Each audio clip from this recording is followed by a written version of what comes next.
এবার দেখলাম মোল্লাতন্ত্র ঐক্য কমিশনের সঙ্গে বলছে যে না না ইসলাম তো একত্ববাদ, বহুত্ববাদকে তারা ব্যাখ্যা করছে বহু দেব দেবী।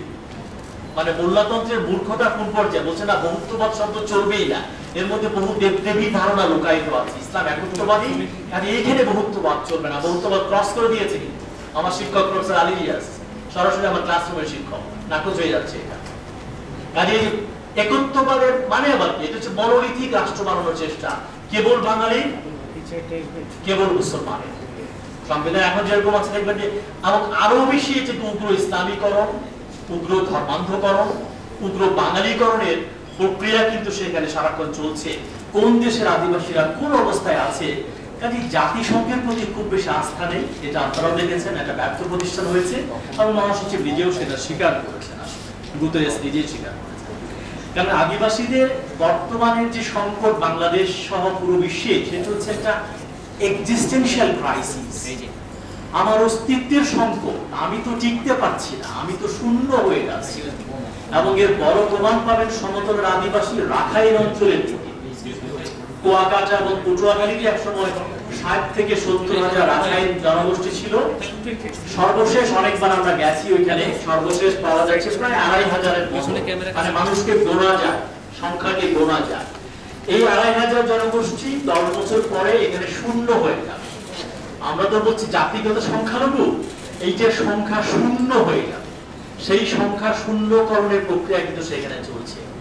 এবং এখানে ছয়ানি পাড়া নামে একটা পাড়া ছিল, যেখানে পায়রা বন্দর রয়েছে, 6টা পরিবার দামোদা, এবং সেটা নিয়ে দীর্ঘ লড়াই করতে হয়েছে, তাদের ক্ষতিপূরণ এখনো পুরোটা তারা পায়নি। আমরা বলেছিলাম ওইটা কিন্তু পায়রা বন্দরের বাইরে পড়েছে, যে ওইটা একটু রেখে দেন, মানুষজন পায়রা বন্দর দেখতে আসবে, রাখাইন পরিবারগুলো থাকবে, তাদের যে অবকাঠামো বাড়িঘর দেখবে, সমস্যা নেই। তখন আমাদেরকে বলা হয়েছে যে সাপ মেরে ফেলে লেজ রাখা কি ঠিক হবে? মানে কনস্ট্রাকশন, মানে পারসেপশন কি আদিবাসীদের সম্পর্কে, যে সাপের লেজ কি, এবং লেজ সহ তারা কেটে ফেলেছে। এই যে পায়রা বন্দরে আমাদের আইনুনাপাড়া এক আত্মীয় বড় অফিসার, বহু চেষ্টা করেছি আমরা তার সঙ্গে দিন দরবার যোগাযোগ, খুব বেশি সুবিধা হয়নি। পরে নানান ফর্মে ঢাকা সারা দেশ সহ একটা দাবি দেওয়া করে কিছুটা ক্ষতিপূরণ দেয়া হয়েছে। মানে জীবনের প্রতারণা, মরে যাওয়ার পর যে শ্মশান, এই রাখাইনদের শ্মশান দখল করে ফেলেছে, তাদের পুকুরের উপর দিয়ে একটা সড়ক চলে গেছে এবং 3টা সেতু হয়েছে সাবেক স্বৈরাচারী প্রধানমন্ত্রীর 3 ভাইয়ের নামে। 3 ভাইয়ের সেতু না পেরুলে আপনি কুয়াকাটা পৌঁছতে পারবেন না। জামাল সেতু 40 টাকা ফি, তারপরে কামাল সেতু 35 টাকা ফি, তারপর রাসেল সেতু 25 টাকা ফি। এটা দিয়ে তারপরে কুয়াকাটা যেতে হবে। ওখানে জামাল কামাল রাসেল কেন আসলো আমি ঠিক বুঝলাম না, তাদের বাড়ি তো ওইখানে না। এবং ওইখানে যে আন্ধারমানিক যে বিখ্যাত নদী, তার পাশেই আপনার শুনলে অবাক হবেন, একজন রাখাইন ভাষা সৈনিক, বাংলা তার ভাষা না, বাংলা ভাষার অধিকার রক্ষায় 52 সালে তিনি ঢাকায় এসেছিলেন উশুয়ে। আমরা বলেছিলাম সেই সেতুটা উশুয়ের নামে হোক, সেটা কিন্তু হয়নি, ওখানে জামাল কামাল রাসেল হয়ে গেছে। কাজে রাষ্ট্র আদিবাসীদের কিভাবে দেখে, তার ভিতরে আপনারা দেখবেন যে আসলে কাকে সে আপন ভাবে, যাকে সে আপন ভাবে তাকে বাস ভর্তি করে নিয়ে পার্বত্য চট্টগ্রামে যে পুনর্বাসন করিয়ে দেয়, বছরের পর বছর রেশন দেয়, জায়গা জমি বন্দোবস্ত করে। আর যাকে সে পর মনে করে তাকে সে ছেলে পাঠিয়ে দেয় ত্রিপুরা, তাকে ছেলে পাঠিয়ে দেয় অরুণাচলে। 1 লক্ষ চাকমা অরুণাচলে আছে, কাপ্তাই লেগে উদ্বাস্ত হয়ে তারা এখান থেকে বিতাড়িত হয়ে গেছে। ভারত সরকার বলছে এদেরকে বাংলাদেশে ফেরত পাঠাতে হবে, এখনো নাগরিকত্ব পায়নি। অথচ বলা হয়েছিল যে বিদ্যুৎ হবে, তাদের ঘরে বিদ্যুৎ যায়নি, কারণ তারা ক্ষতিপূরণ পায়নি, অরুণাচলেই চলে গেছে তারা। আবার এখান থেকে মেঘালয় থেকে ছেলে যারা গারো পাহাড়ে আছে তাদেরকে ছেলে পাঠিয়ে দেওয়া হয়েছে, যাদেরকে পর ভাবে তাদেরকে ছেলে অন্য রাষ্ট্র পাঠিয়ে দেয়, আর আপনদেরকে বাস ভর্তি করে নানান জায়গায় পুনর্বাসন ব্যবস্থা করে। এই যে কনস্ট্রাকশন অফ আপন এবং পর, এর ভিতরে বুঝতে পারবেন যে রাষ্ট্রের দৃষ্টিভঙ্গি আসলে আদিবাসীর ব্যাপারে কি অবস্থায় আছে। এবং 2007 সালে যে আদিবাসী অধিকার সনদ, যেটা জাতিসংঘের আওতায় স্বাক্ষর হয়েছিল, 11টা দেশ সেখানে বিরত থেকেছে। মার্কিন যুক্তরাষ্ট্র, নিউজিল্যান্ড, অস্ট্রেলিয়া, কানাডা এবং আমাদের এই বাংলাদেশ, 11টা দেশ অন্যতম যারা কিন্তু এখানে স্বাক্ষর করেনি। 3 জন পেপার করেছেন। সঞ্জীব তার গলাটা শুনে খুব ভালো লাগলো, দাদা খুব অসুস্থ ছিলেন আপনারা জানেন, উনি যে আমাদের মাঝে ব্যাক করে এসেছেন, সারা জীবন এইটা নিয়ে কথা বলেন, ওই কাঙ্গালিনী সুফিয়ার মতো যে বুড়া হইলাম তোর কারণে।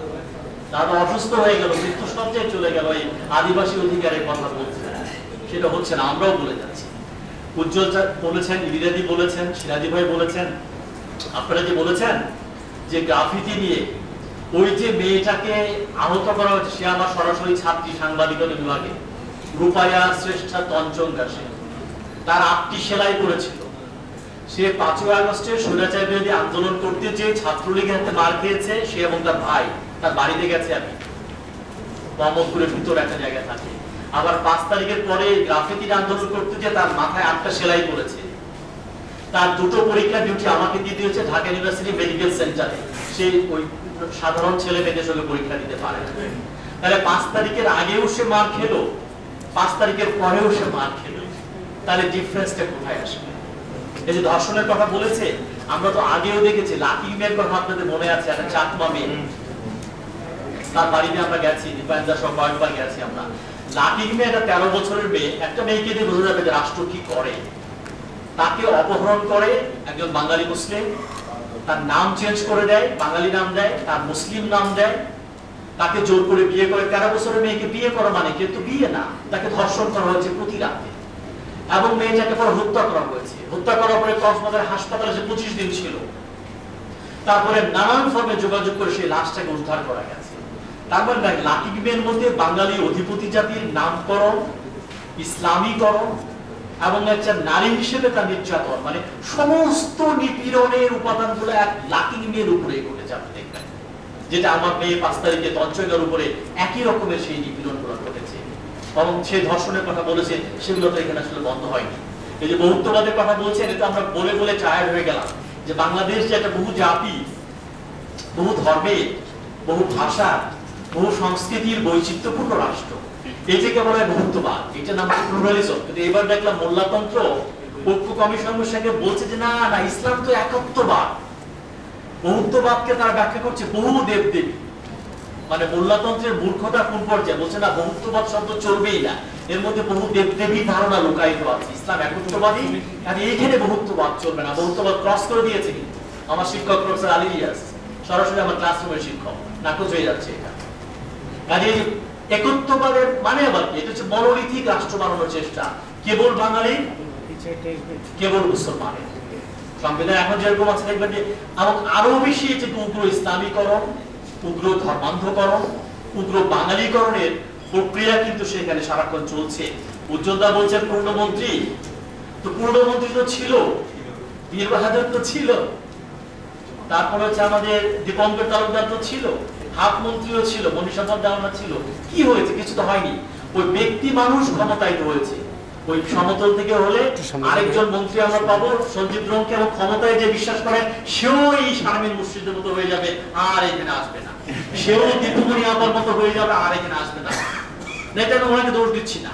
সমস্ত পলিটিক্যাল ফিলসফারদের ভয় ছিল সমস্ত ক্ষমতার ঝোঁক হচ্ছে স্বৈরাচারী হয়ে যাওয়া, সমস্ত ক্ষমতার ঝোঁক হচ্ছে